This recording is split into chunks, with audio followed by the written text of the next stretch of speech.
दोस्तों अगर आप एसएससी जीडी या फिर सीएचएसएल 2023 की तैयारी करते हैं तो आप एकदम सही वीडियो पे आए हैं।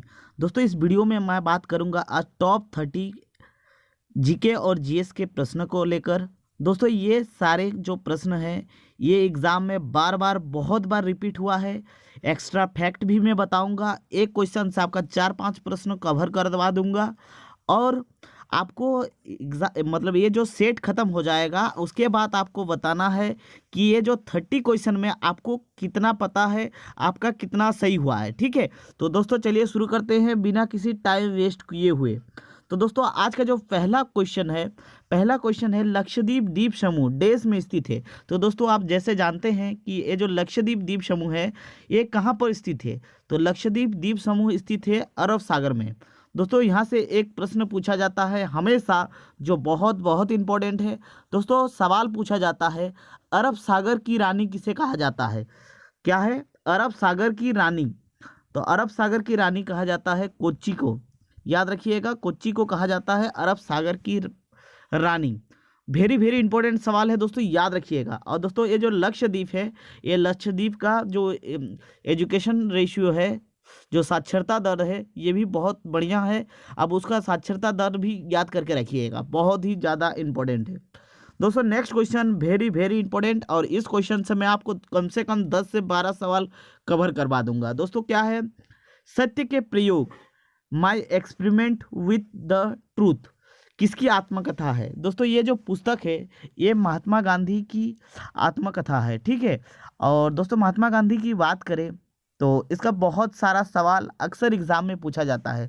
जैसे आप सभी जानते हैं, सबसे पहला क्वेश्चन आता है महात्मा गांधी जी का जन्मदिन। ठीक है, तो आप सभी सोचेंगे कि महात्मा गांधी जी का जन्मदिन थोड़ी ना पूछता है। दोस्तों आपको विश्वास कीजिए, मेरा ही ये क्वेश्चन पूछा गया था कि गांधी जी का जन्म तारीख कौन सा है। तो ऐसा सवाल भी पूछा जाता है, और वो भी एग्ज़ाम टीसीएस ही लिया था। ठीक है, तो कुछ भी पूछा जा सकता है, इसलिए आपको पूरा का पूरा पढ़ना है। तो पहला क्या है, 2 अक्टूबर, इसको किस रूप में मनाया जाता है, अहिंसा दिवस के रूप में। ठीक है, दूसरा क्वेश्चन है जो महात्मा गांधी जी थे वो दक्षिण अफ्रीका में पढ़े थे, इसलिए और वकालत करने के लिए भी वहाँ गए थे। तो इसलिए आपको याद रखना है महात्मा गांधी जो थे वो 9 जनवरी को भारत आए थे। ठीक है, और उस दिन को भारतीय प्रवासी दिवस मनाते हैं। ठीक है, नेक्स्ट आपका क्वेश्चन है महात्मा गांधी विदेश से भारत कब आए थे, तो 1915 में आए थे। ठीक है, उसके बाद और एक सवाल पूछा जाता है कि महात्मा गांधी जी जो भारत के राजनीति में कब से सशक्त हुए थे, तो वो चंपारण सत्याग्रह से सशक्त हुए थे। ठीक है, तो याद रखिएगा चंपारण सत्याग्रह कहाँ हुआ था, बिहार में हुआ था। और एक सवाल आपसे बहुत ज़्यादा और बार बार पूछा जाता है कि 30 जनवरी को किस रूप में मनाया जाता है। दोस्तों 30 जनवरी को महात्मा गांधी जी का हत्या हुआ था, और उस हत्या को दोस्तों शहीद दिवस के रूप में जाना जाता है। ठीक है, तो चलिए हम लोग इतना जानकारी मिलता है इस प्रश्न से। आगे देखते हैं नेक्स्ट क्वेश्चन। दोस्तों नेक्स्ट क्वेश्चन है भारतीय संविधान का नागरिकत्व मतलब क्या है, नागरिकता किस देश के संविधान से प्रेरित है, या फिर आप कह सकते हैं कि भारत का संविधान में नागरिकता किस देश से लिया गया है। तो दोस्तों मैं आपको टॉप जो संविधान का यह है स्रोत है मैं बता देता हूँ, और वही इसी से पूछेगा। पहला प्रश्न आता है नागरिकता। दोस्तों नागरिकता लिया गया है यूके के संविधान से, यूके मतलब ब्रिटेन के संविधान से। फिर दूसरा आपसे पूछेगा मौलिक कर्तव्य। दोस्तों ध्यान दीजिएगा, मैं बात कर रहा हूँ मौलिक कर्तव्य का, तो वो रूस के संविधान से लिया गया है। फिर बात आता है मौलिक अधिकार। मौलिक अधिकार लिया गया है अमेरिका के संविधान से, यानी यूएसए के संविधान से। और नेक्स्ट पूछा जाता है नीति निर्देश तत्व। दोस्तों नीति निर्देश तत्व लिया गया है आयरलैंड के संविधान से। और एक पूछा जाता है संविधान संशोधन की प्रक्रिया। दोस्तों संविधान संशोधन की प्रक्रिया लिया गया है दक्षिण अफ्रीका से। तो दोस्तों इस जो प्रश्न से आपको इतना क्लियर हो गया है, तो इस प्रश्न का उत्तर क्या होगा, यूके। ठीक है, नेक्स्ट आपसे क्वेश्चन है दोस्तों, ये भी बहुत बहुत इंपॉर्टेंट क्वेश्चन है। दोस्तों क्वेश्चन में पूछा गया है हवा महल कौन से शहर में स्थित है। दोस्तों हवा महल से टीसीएस ऐसा ऐसा गंदा सवाल बनाया है कि आप सोच भी नहीं सकते। दोस्तों क्या है हवा महल, हवा महल एक कौन सा जगह में स्थित है? तो बात करें हवा महल की तो ये जयपुर राजस्थान में स्थित है। दोस्तों हवा महल का निर्माण किसने कराया? सबसे पहले आपसे पूछा जा सकता है। तो किसने बनवाया? राजा राजा सवाई जयसिंह के जो पोते थे प्रताप सिंह, उन्होंने बनवाया था। ठीक है, याद रखिएगा, प्रताप सिंह। प्रताप सिंह हवा महल का निर्माण करवाया था। और ये जो हवा महल है दोस्तों, ये 5 मंजिला है। ये भी सवाल पूछा गया है, टीसीएस द्वारा पूछा गया है। ठीक है दोस्तों, बात यहाँ ही ख़त्म नहीं होता है। सवाल टीसीएस ने पूछा था कि हवा महल में कितना खिड़कियाँ हैं, जो एकदम सोच भी नहीं सकता कि ये सवाल पूछा जा सकता है। तो इसका राइट आंसर हो जाएगा 953। 953 खिड़कियाँ हैं हवा महल में। तो दोस्तों ये जो इस क्वेश्चन का उत्तर हो जाएगा जयपुर। ठीक है, तो जयपुर को कहा जाता है दोस्तों पिंक सिटी, याद रखिएगा, वो भी गुलाबी शहर। ये भी बहुत इंपॉर्टेंट क्वेश्चन है। दोस्तों नेक्स्ट क्वेश्चन है, निम्नलिखित में से कौन सा धातु सबसे तन्य है? तो दोस्तों तन्य का मतलब क्या होता है? तन्य का मतलब होता है जिसको तार के रूप में खींचा जा सकता है। ठीक है, तो सबसे अधिक तन्य कौन होता है? वो होता है सोना। और दोस्तों सोना का जो 1 ग्राम सोना है उससे 2 किलोमीटर पतली तार बनाया जा सकता है। याद रखिएगा, ये वैल्यू भी पूछा जाता है। नेक्स्ट क्वेश्चन दोस्तों, नेक्स्ट क्वेश्चन है, पत्ती के नीचे सतह पर स्थित छोटी छिद्र को क्या कहा जाता है? जो दोस्तों जो पत्ती होती है कोई भी पेड़ पौधे की, तो उसके नीचे जो पत्ता होता है उसके नीचे एकदम छोटा छोटा छिद्र होता है जो ह्यूमन आई नहीं देख सकता। उस छोटा छिद्र को क्या कहा जाता है? उसको कहा जाता है रंध्र। दोस्तों बात करें रंध्र की, तो ये रंध्र का काम क्या है? तो रंध्र का काम है प्रकाश संश्लेषण प्रक्रिया में भाग लेता है ये, और गैसों का आदान प्रदान करता है। ठीक है, याद रखिएगा। नेक्स्ट आपसे क्वेश्चन है, निम्न में से कौन सी सिंधु नदी की उपनदी नहीं है? तो दोस्तों उपनदी का मतलब होता है सहायक नदी। तो सिंधु की कौन सी सहायक नदी है? तो दोस्तों पहले हम लोग बात करेंगे सिंधु की सहायक नदी। तो दोस्तों ये जो रावी है, चिनाब है, झेलम है, सतलुज है, ये सब सिंधु की सहायक नदी है। लेकिन गंगा किसी की सहायक नदी नहीं है। गंगा की सहायक नदी बहुत सारी है। ठीक है, तो इस प्रश्न का राइट आंसर हो जाएगा गंगा नदी। ठीक है, तो चलते हैं हम लोग नेक्स्ट क्वेश्चन पे। और दोस्तों next question very very important, 38वां पैरेलल रेखा किन देशों को बांटती है? तो 38वां पैरेलल जो रेखा है वो उत्तरी कोरिया को दक्षिणी कोरिया से बांटती है। तो दोस्तों बात करें ये जो अंतर्राष्ट्रीय जो सीमा रेखा है उनके ऊपर, तो अंतर्राष्ट्रीय सीमा रेखा से भी बहुत सारे प्रश्न पूछे गए हैं। दोस्तों जो बात करें सबसे पहले सीमा रेखा की, तो 38वां जो सीमा रेखा है वो उत्तर कोरिया और दक्षिण कोरिया को बांटती है। वैसे ही एक और समांतर रेखा है 49वीं समांतर रेखा। दोस्तों जो 49वीं समांतर रेखा है वो यूएसए और कनाडा के बीच में है, याद रखिएगा। नेक्स्ट आपसे पूछा जाएगा मैकमोहन जो रेखा है वो किसको बांटती है? तो मैकमोहन रेखा भारत और चाइना को अलग करती है। ठीक है, चाइना का सीमा को अलग करती है। फिर एक आपसे पूछा जा सकता है रेड क्लिफ। ठीक है, रेड क्लिफ किन देशों की सीमा निर्धारित करता है? तो रेड क्लिफ करता है इंडिया और पाकिस्तान का। ठीक है, और डुरेंट रेखा अभी पाकिस्तान और अफगानिस्तान का सीमा रेखा को बांटता है। तो दोस्तों इस प्रश्न का जो उत्तर हो जाएगा option number A right answer. ठीक है, नेक्स्ट आपसे क्वेश्चन पूछा जा सकता है दोस्तों वेरी वेरी इंपॉर्टेंट, अगर आपका एग्जाम में कोई भी इन्वायरमेंटल का सवाल आएगा तो ये क्वेश्चन पूछा जा सकता है, बहुत बहुत इंपॉर्टेंट है। क्या है क्वेश्चन? वायुमंडल में कार्बन डाइऑक्साइड की मात्रा कितनी है? तो दोस्तों बात करें वायुमंडल की, तो वायुमंडल में सबसे जो प्रतिशत होती है जिस गैस की वो है नाइट्रोजन। नाइट्रोजन का होता है 78%। ठीक है, सबसे अधिक जो प्रतिशत वाला गैस है वो है नाइट्रोजन।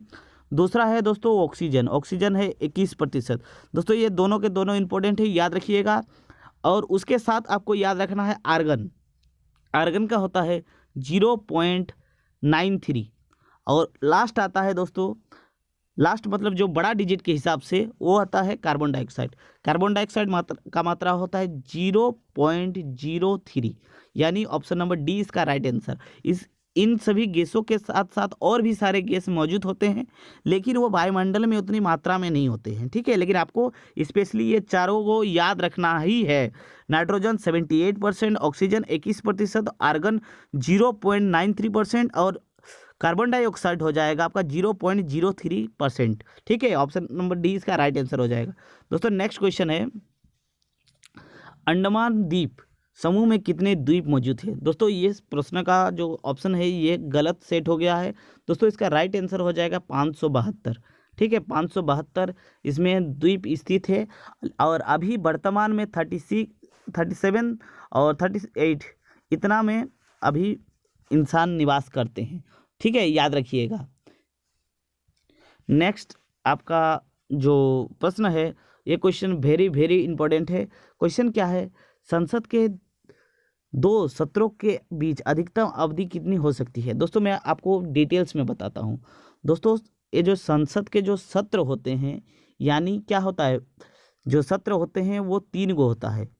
3 गो होता है। पहला होता है बजट सत्र, दूसरा होता है मानसून सत्र, तीसरा होता है शीतकालीन सत्र। तीनों का तीनों सत्र होगा ये जरूरी नहीं है, लेकिन अधिकतम 3 हो सकता है। ठीक है, और तीनों के बीच मतलब दो सत्र के बीच अधिकतम डिफरेंस 6 महीने का होता है। दोस्तों ये जो बजट सत्र होता है ये फरवरी और अप्रैल के बीच में होता है, सॉरी मई के बीच में। ये जो मानसून वाला होता है ये जुलाई और अगस्त के बीच में होता है कभी भी।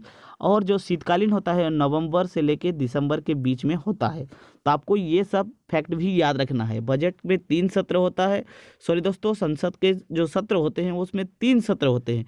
पहला क्या है? बजट सत्र, दूसरा है मानसून सत्र, तीसरा है शीतकालीन सत्र। कब कब कौन सा सत्र बुलाया जाता है उसको भी याद रखना है। तो दोस्तों आप लोग देख पा रहे हैं ये जो शीतकालीन सत्र है ये आपका हो रहा है नवंबर से लेकर दिसंबर। तो नवंबर से लेकर दिसंबर जब हो रहा है तो दिसंबर, जनवरी, फरवरी, और ये जो वाला बीच का डिफरेंस है ये कभी कभी 4 महीने का हो जाता है। लेकिन अधिकतम आपको 6 महीना से ज़्यादा डिफरेंस नहीं करना है। 6 महीने के अंदर आपको जो सत्र है बुलाना ही पड़ेगा। ठीक है, यही प्रश्न है। नेक्स्ट आपसे क्वेश्चन है जिम कॉर्बेट नेशनल पार्क। दोस्तों जिम कॉर्बेट जो उद्यान है या फिर नेशनल पार्क है वो कौन से राज्य में स्थित है? तो दोस्तों बात करें जिम कॉर्बेट नेशनल पार्क की, तो ये जो नेशनल पार्क है ये भारत की सबसे प्राचीन नेशनल पार्क है। और इसका जो पहला वाला नाम था वो हेली नेशनल पार्क था। ठीक है, और ये कहाँ पर स्थित है? उत्तराखंड में स्थित है। उत्तराखंड में बहुत सारा और भी उद्यान है, याद रखिएगा, जैसे फूलों की घाटी, नंदा देवी और भी कई सारी। ठीक है, नेक्स्ट आपसे क्वेश्चन है खिजराहों के मंदिरों का निर्माण किस वंश के शासकों ने करवाया था? तो दोस्तों फर्स्ट बात आती है कि ये जो खिजराहो है मंदिर है ये कहाँ पर स्थित है? तो दोस्तों ये जो खिजराहो का मंदिर है ये छतरपुर मध्य प्रदेश में है। छतरपुर मध्य प्रदेश में है खिजराहो का मंदिर। फिर बात आती है कि ये जो मंदिर है ये किसने बनवाया था? तो ये चंदेल शासकों ने बनवाया था, याद रखिएगा। नेक्स्ट आपसे क्वेश्चन है महमूद गजनवी ने सोमनाथ मंदिर को कब लूटा था? तो दोस्तों ये जो महमूद गजनवी थे ये अरब के शासक थे। ये भारत को लूटने के लिए आए थे और उन्होंने भारत को लूटते क्रम में सोमनाथ मंदिर पर भी आक्रमण किए थे और सोमनाथ मंदिर को भी लूटा था। तो ये लूटा था 1025 ईस्वी में। और दोस्तों बात करें इसकी जानकारी हमको कहाँ से मिलता है? तो इसकी जानकारी जो अरब यात्री थे, अरब यात्री, याद रखिएगा, अरब यात्री, उसका नाम था अल ब्रूनी। अल ब्रूनी, अल ब्रूनी क्या पुस्तक से मिलता है। ठीक है, और इसके ही समकालीन में था अल ब्रूनी, याद रखिएगा, वेरी वेरी इंपॉर्टेंट है। दोस्तों अगर आपको वीडियो अच्छा लग रहा है तो प्लीज़ वीडियो को शेयर कर दीजिएगा। और अभी ये आपका चैनल पे फर्स्ट वीडियो है तो प्लीज़ आपको सपोर्ट करना है, ये वीडियो को शेयर करना है। ठीक है दोस्तों, नेक्स्ट क्वेश्चन है असम राज्य का कौन सा अभ्यारण्य एक सींग वाले गेंडे के लिए प्रसिद्ध है? तो दोस्तों ये जो एक सींग वाले गेंडे है ये कहाँ का फेमस है? ये है काजीरंगा राष्ट्रीय उद्यान, वेरी वेरी इंपॉर्टेंट है। और ये कहाँ पर है? असम में है। तो उसके साथ मानस जो राष्ट्रीय उद्यान है वो भी असम में है, औरंग राष्ट्रीय उद्यान है वहाँ पर भी है, और ये देहाईपटका राष्ट्रीय उद्यान है, ये सभी के सभी असम राज्य में स्थित है। तो आपको पूरा का पूरा याद रखना है। ठीक है, नेक्स्ट आपसे क्वेश्चन है मध्य प्रदेश में स्थित पन्ना के खान किस खनिज के लिए प्रसिद्ध है? तो दोस्तों ये जो पन्ना का खान है ये हीरो के लिए प्रसिद्ध है। ठीक है, याद रखिएगा, हीरो के लिए। नेक्स्ट आपसे क्वेश्चन है निम्नलिखित में से किस देश को नील नदी का उपहार कहा जाता है? तो दोस्तों हम लोग बोलचाल की भाषा में कहते हैं नील, लेकिन एक्चुअल होता है नाइल। ठीक है, याद रखिएगा, नाइल रिवर बोला जाता है। दोस्तों ये जो नील रिवर है ये कहाँ से निकलता है? First question. तो दोस्तों ये निकलता है विक्टोरिया झील से, जो तंजानिया में स्थित है। और इसका जो अपना जल कहाँ गिराती है? तो गिराती है भूमध्य महासागर में। ठीक है, याद रखिएगा। और ये कौन कौन सा देश में बहती है? तो आपको याद रखना है, युगांडा, इथोपिया, सूडान और मिस्र, 4 स्टेट में ये, सॉरी दोस्तों, 4 देश में बहती है। कहाँ से निकलती है? विक्टोरिया से निकलती है। गिरती कहाँ है? भूमध्य सागर में। और ये विक्टोरिया जो झील है ये तंजानिया में स्थित है। तो इस क्वेश्चन का राइट आंसर हो जाएगा तंजानिया। ठीक है, तो ये किसका उपहार कहा जाता है? तो ये उपहार कहा जाता है मिस्र का। दोस्ती ये इसका राइट आंसर मिस्र होगा। ठीक है, याद रखिएगा। मैं यहाँ पर थोड़ा कंफ्यूज हो गया था कि कहाँ से निकलता है, वो क्वेश्चन सोच लिया था। ठीक है, तो मिस्र को कहते हैं नील नदी का उपहार। ठीक, चलते हैं हम लोग आगे वाला प्रश्न देखते हैं। दोस्तों नेक्स्ट प्रश्न है, निम्नलिखित में से कौन सा वैज्ञानिक ने सापेक्ष का सिद्धांत दिया था? तो दोस्तों सापेक्षता का सिद्धांत दिया था एल्बर्ट आइंस्टाइन ने। ठीक है, नेक्स्ट आपसे क्वेश्चन है, किस देश की राष्ट्रीय चिन्ह कंगारू है? तो दोस्तों कंगारुओं का देश किसे कहा जाता है? ऑस्ट्रेलिया को। ठीक है, ऑस्ट्रेलिया में दोस्तों बारिश बहुत कम मात्रा में होती है और वहाँ पर बहुत ही ज़्यादा रेगिस्तान है, बहुत ही बड़ा बड़ा डेजर्ट है, और वहाँ का जो राष्ट्रीय पशु है वो कंगारू है। दोस्तों next question very very important है। ये दोस्तों क्वेश्चन का इंपॉर्टेंट होने का मेन कारण क्या है? सुंदरलाल बहुगुणी जो बहुत ही बड़े समाज सुधारक और पर्यावरणवादी थे, वो उनका देहांत हुआ है, मतलब पिछले साल। तो ये प्रश्न आपसे पूछा जा सकता है। ठीक है, तो ये जो सुंदरलाल बहुगुणी थे उसका संबंध किससे थे? तो ये था चिपकू आंदोलन से। दोस्तों ये चिपकू आंदोलन क्या है? दोस्तों वन विभाग ने उत्तराखंड के बहुत सारे वन को कटाई का आदेश दिया था। ठीक है, वन विभाग को कि वहाँ का वन जितना है आप काटिए और उसको रास्ता बनवाइए, बहुत सारा। ठीक है, बहुत सारा काम करवाइए। ठीक है, लेकिन वहाँ का जो क्या था, किसान था, या फिर कह सकते हैं कि उस यहाँ के स्थानीय नागरिक थे, उन्होंने इसका विरोध किया। और क्या किया? पेड़ों को घेर के खड़ा हो गया ऐसे, है ना। और उन्होंने पूरा पेड़ को चिपक के खड़ा हो गए थे और पेड़ काटने नहीं दिए थे। तो और इस मूवमेंट को, ये जो परिवर्तन था, इसको कहते हैं चिपकू आंदोलन। ठीक है, तो आई होप आपको समझ में आ गया है। तो चलते हैं हम लोग नेक्स्ट क्वेश्चन। दोस्तों नेक्स्ट क्वेश्चन है, भारत की सबसे लंबी राष्ट्रीय राजमार्ग कौन सी है? तो भारत की सबसे लंबी राष्ट्रीय राजमार्ग है NH-44। दोस्तों पहले ये NH-7 हुआ करता था। ठीक है, तो अब ये बदल के अपडेट हो गया है NH-44। बात करें दोस्तों NH-44 की, तो ये कितने राज्यों से होकर गुजरती है, वह कहाँ से लेके कहाँ तक है इसका क्षेत्र? तो ये श्रीनगर से स्टार्ट होती है और ये कन्याकुमारी तक फैली हुई है, और ये भारत के 7 राज्यों को कवर करती है। ठीक है, नेक्स्ट क्वेश्चन है, भारत की किस राज्य में लोनार झील है? तो दोस्तों ये जो लोनार झील है, इसका जो निर्माण हुआ है ये उल्कापिंड के गिरने से हुआ है, याद रखिएगा।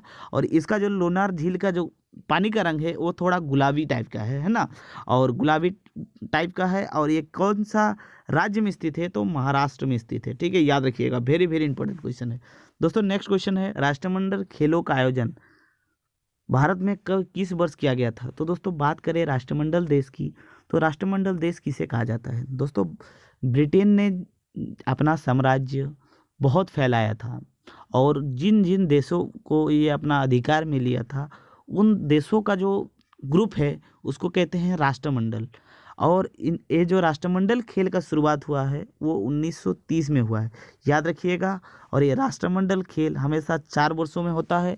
वर्तमान में जो 2000 हम लोग का 22 हुआ, वो 22 में ये जो राष्ट्रमंडल खेल हुआ ये बर्मिंघम इंग्लैंड में ही हुआ था, याद रखिएगा, बर्मिंघम इंग्लैंड में हुआ था। और आपसे सवाल में पूछा जा सकता है, ये करंट का बहुत ही इंपॉर्टेंट क्वेश्चन है, 2026 में जो राष्ट्रमंडल खेल है वो कौन सा देश आयोजन करेगा? तो ये विक्टोरिया में होगा। ठीक है, विक्टोरिया ऑस्ट्रेलिया में है, याद रखिएगा। तो और दोस्तों बात करें ये भारत में किस वर्ष आयोजन हुआ था? तो 2010 में ये दिल्ली में आयोजन हुआ था। ठीक है, तो चलिए हम लोग चलते हैं नेक्स्ट क्वेश्चन पे। दोस्तों नेक्स्ट क्वेश्चन है, भारत का नेपोलियन किसे कहा जाता है? तो दोस्तों भारत का नेपोलियन गुप्त वंश के शासक समुद्रगुप्त को कहा जाता है। और किसने कहा था भारत का नेपोलियन? तो वी स्मिथ जो इतिहासकार थे, उन्होंने भारत का नेपोलियन कहकर समुद्रगुप्त को कहा, पुकारा। ठीक है दोस्तों, नेक्स्ट क्वेश्चन है भारत में लोकसभा का विघटन कौन कर सकता है? तो दोस्तों लोकसभा में अगर कोई भी सत्र चल रहा है और लगे कि इसको भंग करना चाहिए तो कौन भंग कर सकता है? तो इसका राइट आंसर हो जाएगा राष्ट्रपति। लेकिन राष्ट्रपति अपनी मर्जी से नहीं कर सकता है, ये मंत्री परिषदों का मतलब बैठक से व डिसीजन से कर सकता है। ठीक है, याद रखिएगा दोस्तों। नेक्स्ट बात आती है, नेक्स्ट क्वेश्चन है भारतीय अंतरिक्ष अनुसंधान संगठन की स्थापना कब हुई थी? तो दोस्तों इसका है इसरो। दोस्तों इसरो की स्थापना हुआ था 15 अगस्त 1969 को। और ये इसका जो मुख्यालय है, ये मुख्यालय है बेंगलोर कर्नाटक में। ठीक है, तो इसका पूछा गया था कि स्थापना ही पूछा है, तो ये 1969 दोस्तों वेरी वेरी इंपॉर्टेंट है। और इसका जो वर्तमान में अध्यक्ष है कौन है? सोमनाथ। ठीक है, याद रखिएगा श्रीधरन सोमनाथ इसका वर्तमान अध्यक्ष है। दोस्तों आगे चलते हैं और देखते हैं नेक्स्ट क्वेश्चन। दोस्तों नेक्स्ट क्वेश्चन है रिजर्व बैंक ऑफ इंडिया की स्थापना कब किया गया था? तो दोस्तों रिजर्व बैंक ऑफ इंडिया का स्थापना किया गया था 1 जुलाई 1935 को। ठीक है, और 1 जुलाई 1935 को रिजर्व बैंक की स्थापना किया गया है। वर्तमान में पूछा जाए कि रिजर्व बैंक का अभी हेड कौन है, तो वो हो जाएगा शक्तिकांत दास। ये आपका करंट अफेयर्स का सवाल है, आपसे पूछा जा सकता है। ठीक है, और ये कौन से नंबर के ये गवर्नर है, ये आपको कमेंट बॉक्स में बताना है। ठीक है दोस्तों, आपको रिजर्व बैंक से और एक सवाल पूछा जा सकता है कि रिजर्व बैंक का राष्ट्रीयकरण कब हुआ था? तो ये 1949 को और बैंकों का राष्ट्रीयकरण हुआ था। ठीक है, तो और एक सवाल यहाँ से पूछा जाता है कि जो रिजर्व बैंक का स्थापना हुआ था वो किस आयोग के सिफारिश से हुआ था? तो याद रखिएगा यंग हिल्टन आयोग, यंग हिल्टन आयोग के सिफारिश से हुआ था। ठीक है, तो दोस्तों ये सारे प्रश्न आपको इस क्वेश्चन से कवर होता है। ठीक है दोस्तों, नेक्स्ट बात आती है काराकोरम दर्रा कहाँ स्थित है? तो दोस्तों काराकोरम दर्रा स्थित है जम्मू कश्मीर में। ठीक है, तो दोस्तों जम्मू कश्मीर के जितने भी दर्रे हैं आप पढ़ लीजिएगा, बहुत ही ज़्यादा इंपॉर्टेंट है। साथ ही साथ आप लद्दाख के भी पढ़ लीजिए। दोस्तों नेक्स्ट क्वेश्चन है दिल्ली शहर किस नदी के तट पर स्थित है? तो दिल्ली शहर किस नदी के तट पर स्थित है? यमुना। ठीक है, ब्रह्मपुत्र के किनारे कौन सा स्थित है? गुवाहाटी। दोस्तों ये जो गंगा है, गंगा के किनारे कौन सा स्थित है? पटना, कानपुर, बहुत सारे शहर स्थित है। दोस्तों सिंधु नदी के किनारे आपको एक इतिहास का प्रश्न पूछा जा सकता है कि सिंधु नदी के किनारे कौन सा सभ्यता स्थित थी? तो इसका राइट आंसर हो जाएगा मोहनजोदाड़ो। ठीक है, चलिए चलते हैं हम लोग नेक्स्ट क्वेश्चन पे, और ये आज का लास्ट क्वेश्चन है दोस्तों ये क्वेश्चन एग्जाम में पूछा गया है। क्वेश्चन है नेताजी सुभाष चंद्र बोस अंतर्राष्ट्रीय हवाई अड्डा कहाँ स्थित है? तो इसका राइट आंसर होगा कोलकाता, पश्चिम बंगाल में। दोस्तों वेरी वेरी इंपॉर्टेंट है, याद रखिएगा। तो दोस्तों आज का ये जो सेट रहा, ये आपको कैसा रहा ये आपको बताना है। और वीडियो अगर आपको अच्छा लगा है तो प्लीज़ वीडियो को लाइक कीजिए, ये वीडियो को आपको शेयर करना है प्लीज़। और चैनल पे नए हैं तो प्लीज़ चैनल को सब्सक्राइब कर दीजिए। अब दोस्तों इसमें रेगुलर आपका वीडियो आएगा, और कमेंट में बताइए कि सर आपका 30 प्रश्न में से कितना प्रश्न सही होता है। ठीक है, मिलते हैं नेक्स्ट वीडियो में, तब तक के लिए जय हिंद।